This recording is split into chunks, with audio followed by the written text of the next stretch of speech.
Magandang gabi mga ka-dreamers. Update po mga ka-dreamers sa ating itinanim na pichay nung Holy Week. Magsi 6 days na po ngayon mga ka-dreamers.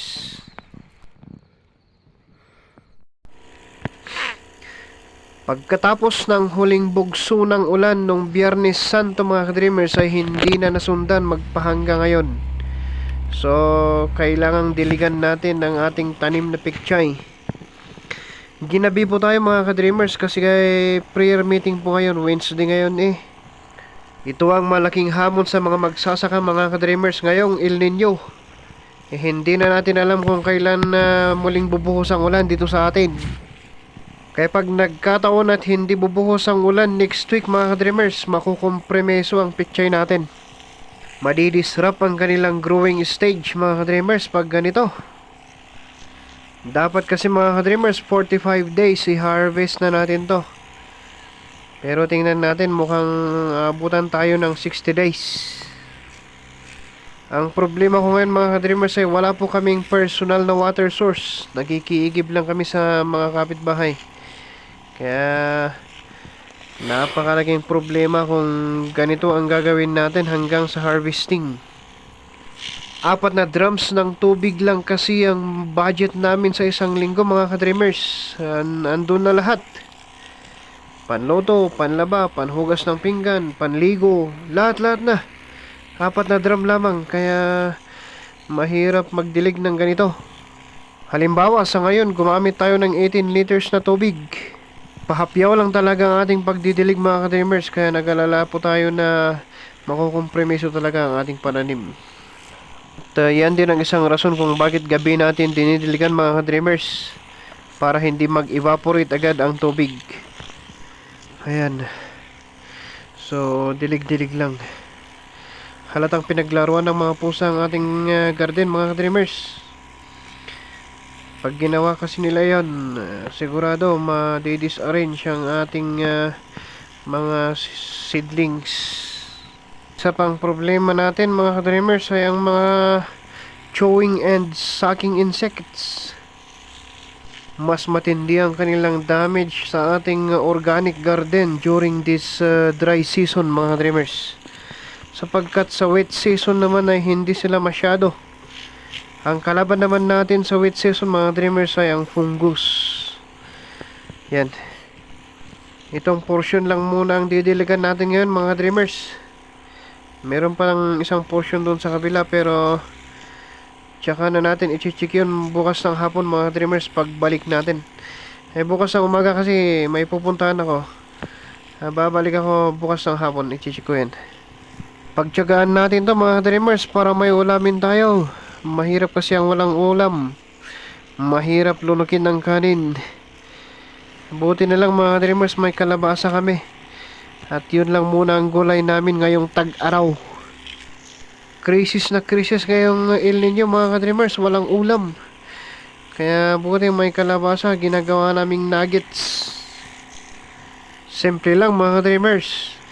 Iba-blender namin ang karabasa, tapos karabasa sa Ilocano, kalabasa sa Tagalog.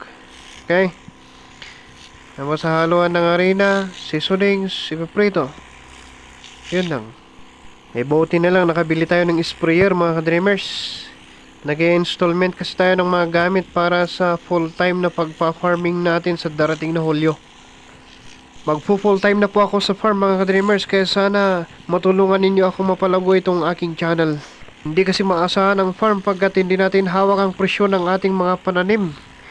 Wala tayong control mga ka-dreamers sa presyo. Mga middleman ang yumayaman mga ka-dreamers sa farming. Kaya dapat may magawa tayo para makounter natin ang kanilang panggigipit. Ikaw ba naman yung halos magkabali-bali na ang mga buto mo pagkatapos bagsak presyo lang pala ang abutan mo sa trading post. Tapos ibabalita nila sa media, gabundok na kamatis, itinapon. Sa ulo ng mga balita, mga Chinese cabbage pinutulan ng ulo. Nako. Ano pa ba? Di bagsak presyo. Ikaw ba naman yung 3 pesos per kilo? Anong mapapala mo dun? Di pugutan na lang.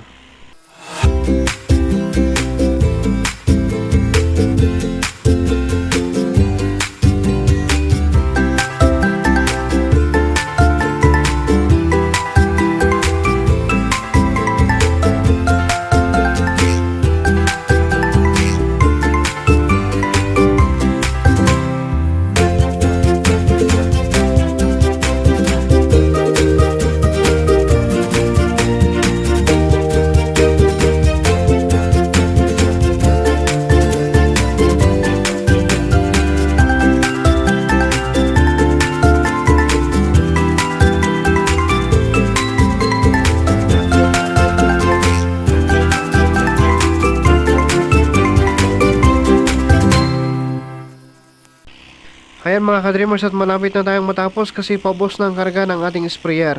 Ang palagi nating sinasabi, palagi tayong manalangin, palagi tayong manalig sa Panginoon, humingi ng tulong, humingi ng gabay sa araw-araw. At samahan natin ang sipag at tiyaga, pagkat naniniwala po tayo na hindi tayo pababayaan ng ating Panginoon. Aking dalangin na sana'y pagpalain kayo ng may kapal mga ka-dreamers, at sana po ay mabuhay kayo ng tahimik at ligtas. Saan man po kayo naroroon, may our Lord God be with you. At bukas ng hapon mga dreamers, kukunan ko ulit ito ng video para mas maliwanag, okay? Sa ating mga ka-dreamers pala dyan na naghahanap ng trabaho, yung mga ka-dreamers natin na walang trabaho magpahanggang ngayon mga ka-dreamers, wag po kayong mawalan ng pag-asa. Wag po kayong sumuko. Wag po kayong umatras. Laban lang mga ka-dreamers para umasinso tayo.